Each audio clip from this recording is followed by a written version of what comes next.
Hello hi Raziya Shiyab ചാനലിലേക്ക് എല്ലാവർക്കും സ്വാഗതം. അപ്പോൾ ഇന്ന് നമ്മളിവിടെ ഉണ്ടാക്കിയിട്ടുള്ളത് ബ്രെഡ് പോക്കറ്റ് റെസിപ്പിയാണ്. വളരെ നല്ല ടേസ്റ്റിലും വളരെ ഈസിയായും ചെയ്യാൻ പറ്റുന്ന ഒരു ബ്രെഡ് പോക്കറ്റ് റെസിപ്പിയാണ്. ഇത് സാധാരണ ഉണ്ടാക്കുന്നത് 2 ബ്രെഡ് കൊണ്ടാണ് ഉണ്ടാക്കാറുള്ളത്.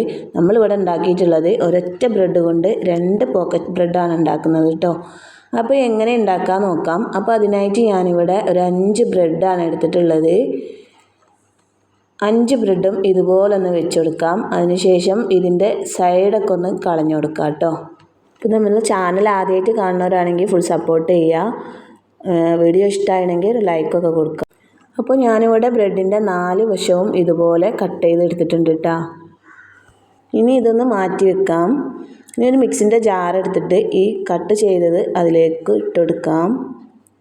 ഇനി വേണമെങ്കിൽ ഒരു ചെറിയ കഷ്ണം ബ്രെഡിൻ്റെ കഷ്ണം കൂടെ അതിലിട്ട് കൊടുക്കാം കേട്ടോ. അതിനുശേഷം ഇതിലേക്ക് ഒരു 1/2 ടീസ്പൂൺ മുളക് പൊടി ഇട്ടെടുക്കാം. ഇതൊന്ന് നല്ല രീതിയിലൊന്ന് അടിച്ചെടുക്കാം. അപ്പോൾ ഞാനിവിടെ അടിച്ചെടുത്തിട്ടുണ്ട്. അതൊന്ന് വേറൊരു പാത്രത്തിലേക്ക് ഇട്ടെടുക്കുന്നുണ്ട്.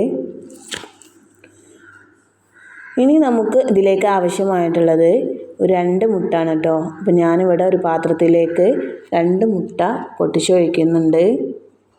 നോമ്പ് തുറക്കുന്ന സമയത്തൊക്കെ ഒരു സ്പെഷ്യലായിട്ട് ഉണ്ടാക്കുന്നതാണല്ലോ ബ്രെഡ് പോക്കറ്റ്. അപ്പോൾ അതിലും ഒരു വ്യത്യസ്തമായിട്ടാണ് നമ്മളിത് തയ്യാറാക്കിയിട്ടുള്ളത് കേട്ടോ. അപ്പോൾ ഈ 2 മുട്ട പൊട്ടിച്ചൊഴിച്ചതിന് ശേഷം ഇതിലേക്ക് 1/2 ടീസ്പൂൺ കുരുമുളക് പൊടിയും 1/2 ടീസ്പൂൺ ഉപ്പും ചേർത്ത് കൊടുത്തിട്ടുണ്ട് കേട്ടോ. അതൊന്ന് നല്ല രീതിയിലൊന്ന് മിക്സ് ചെയ്തെടുക്കാം. അപ്പോൾ ഞാനിതാ ഇവിടെ മിക്സ് ചെയ്തെടുത്തിട്ടുണ്ട്. ഇനി നമ്മൾ കട്ട് ചെയ്ത് വെച്ചിട്ടുള്ള ബ്രെഡ് എടുക്കാം. അത് ഓരോന്നായി എടുത്തിട്ട് ഈ മുട്ടയിൽ ഇങ്ങനെ മുക്കിയെടുക്കാം. അതിനുശേഷം ഈ ബ്രെഡ് ക്രംസിൽ ഇതൊന്ന് കോട്ട് ചെയ്തെടുക്കാം കേട്ടോ. അപ്പോൾ ഇതുപോലെ ഒന്ന് ചെയ്തെടുക്കാം. ഇതിൻ്റെ 4 സൈഡും ഒന്ന് കോട്ട് ചെയ്യാം. ഇനി ഇത് വേറൊരു പാത്രത്തിലേക്ക് മാറ്റി വെക്കാം. അപ്പോൾ അതുപോലെ ഞാൻ മറ്റുള്ള ബ്രെഡും ഇതുപോലെ ചെയ്തെടുക്കുന്നുണ്ട്. വളരെ ഈസിയായി ചെയ്യാൻ പറ്റുന്ന ഒരു റെസിപ്പിയാണ്. വളരെ സിമ്പിളാണ്. എല്ലാവരും ട്രൈ ചെയ്ത് നോക്കണം. അപ്പോൾ ഞാൻ ബാക്കിയുള്ളതും കൂടെ അതുപോലെ ചെയ്തെടുത്തിട്ടുണ്ട് കേട്ടോ. ഇനി ബ്രെഡൊന്ന് ഫ്രൈ ചെയ്യാനായിട്ട് ഞാനൊരു പാത്രം അടുപ്പിൽ വെച്ചിട്ടുണ്ട്. അതൊന്ന് ചൂടായി കഴിയുമ്പോൾ അതിലേക്ക് ഓയിൽ ഒഴിച്ചെടുത്തിട്ടുണ്ട് കേട്ടോ. ഓയിൽ നല്ല രീതിയിൽ ചൂടായതിന് ശേഷം മാത്രം ബ്രെഡ് നമ്മൾ ഇട്ടെടുക്കാം. അതായത് ഓയിൽ ചൂടില്ലാത്തതിൽ ഒഴിച്ചിട്ടുണ്ടെങ്കിൽ ബ്രെഡ് ഓയിൽ പിടിച്ചെടുക്കും കേട്ടോ.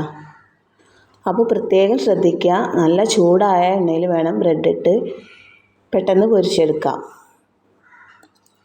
അപ്പോൾ ഇതാ ഇതുപോലെ നമ്മൾ പൊരിച്ചെടുക്കുന്നുണ്ട്. എല്ലാ ബ്രെഡും ഇതുപോലെ പൊരിച്ചെടുത്തിട്ടുണ്ട്.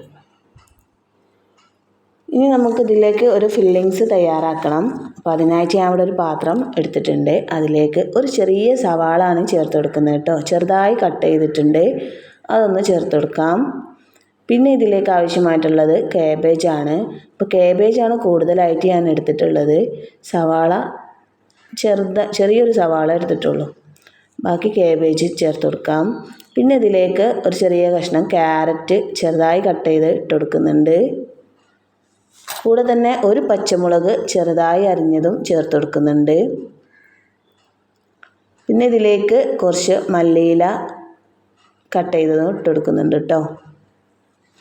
ഇനി ഇതിലേക്ക് ആവശ്യമായിട്ട് 2 കഷ്ണം ചിക്കൻ എടുത്തിട്ട് അതൊന്ന് പൊടിച്ചിട്ട് ഇതിലേക്ക് ചേർത്ത് കൊടുക്കുന്നുണ്ട്. നിങ്ങൾക്ക് ചിക്കൻ ആയാലും മുട്ട ആയാലും ഇതിലേക്ക് ചേർത്ത് കൊടുക്കാം. ഇനി ഒരു 1/4 ടീസ്പൂണോളം ഉപ്പ് ചേർത്ത് കൊടുക്കാം. ഉപ്പ് ലേശം ചേർത്ത് കൊടുത്താൽ മതിയാവും. കാരണം ഈ മയോണീസിലും ഉപ്പുണ്ട് കേട്ടോ. അപ്പം ഞാൻ ഇവിടെ 3 ടേബിൾ സ്പൂൺ മയോണീസ് ചേർത്ത് കൊടുക്കുന്നുണ്ട്.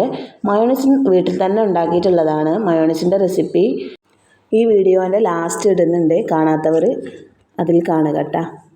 ഇനി ഇതിലേക്ക് ഒരു ലേശം കുരുമുളക് പൊടിയും ചേർത്ത് കൊടുക്കാം. അതിനുശേഷം നല്ല രീതിയിലൊന്ന് മിക്സ് ചെയ്ത് കൊടുക്കുന്നുണ്ട്. അപ്പോൾ ഞാനിതാ ഇവിടെ നല്ല രീതിയിൽ തന്നെ ഒന്ന് മിക്സ് ചെയ്തെടുത്തിട്ടുണ്ട്. ക്യാരറ്റും ക്യാബേജും മയോണീസും എല്ലാം കൂടെ നല്ലൊരു മിക്സായിട്ട് വന്നിട്ടുണ്ട്. ഇനി ഫ്രൈ ചെയ്ത ബ്രെഡ് എടുക്കാം. അതിലൊന്ന് ഒരു ബ്രെഡ് എടുത്തിട്ടുണ്ട്. ഇനി ഇതിൻ്റെ മധ്യത്തിൽ തന്നെ ഒന്ന് കത്രിക കൊണ്ടൊന്ന് കട്ട് ചെയ്യാം. അതിനുശേഷം ഒരു കത്തി ഉപയോഗിച്ചോ ചെറിയൊരു സ്പൂൺ ഉപയോഗിച്ചോ നമുക്ക് ഇതുപോലെ ഒന്ന് ചെയ്യാം. അപ്പോൾ ശരിക്കും ഒരു പോക്കറ്റായിട്ട് തന്നെ വരും കേട്ടോ. കണ്ടില്ലേ? അപ്പോൾ ബ്രെഡ് പോക്കറ്റാണിപ്പോൾ ഇത്. നല്ലൊരു പെർഫെക്റ്റ് ആയിട്ട് തന്നെ നമുക്കിവിടെ ബ്രെഡ് പോക്കറ്റ് കിട്ടിയിട്ടുണ്ട് കേട്ടോ. ഇനി ഇതിലേക്ക് നമ്മൾ ഓരോ സ്പൂണ് ഈ ഫില്ലിങ്സ് ഇതിലേക്ക് ചേർത്ത് കൊടുക്കാം. അപ്പോൾ ഞാനിതാ ഇവിടെ ഫില്ലിങ്സ് ചേർത്ത് കൊടുക്കുന്നുണ്ട്. അപ്പോൾ നല്ലൊരു ടേസ്റ്റി ആയിട്ടുള്ളൊരു ബ്രെഡ് പോക്കറ്റ് ഇവിടെ റെഡി ആയിട്ടുണ്ട് കേട്ടോ. വളരെ ഈസിയാണിത് ചെയ്യാൻ. എല്ലാവരും ട്രൈ ചെയ്ത് നോക്കുക. നോമ്പ് തുറക്കൊക്കെ ഒരു സ്പെഷ്യലായിട്ട് നമുക്ക് ഉണ്ടാക്കാൻ പറ്റുന്ന ഒരു റെസിപ്പിയും കൂടാണ് കേട്ടോ. അപ്പോൾ ഇതാ ഇതിൻ്റെ ബാക്കിയും കൂടെ ഞാൻ ഇതുപോലെ ചെയ്തെടുക്കുന്നുണ്ട്. അപ്പോൾ നമ്മളെ ബ്രെഡ് പോക്കറ്റ് ഇവിടെ റെഡി ആയിട്ടുണ്ട്. അപ്പോൾ അടുത്ത വീഡിയോയുമായി വീണ്ടും കാണാം. Okay, by.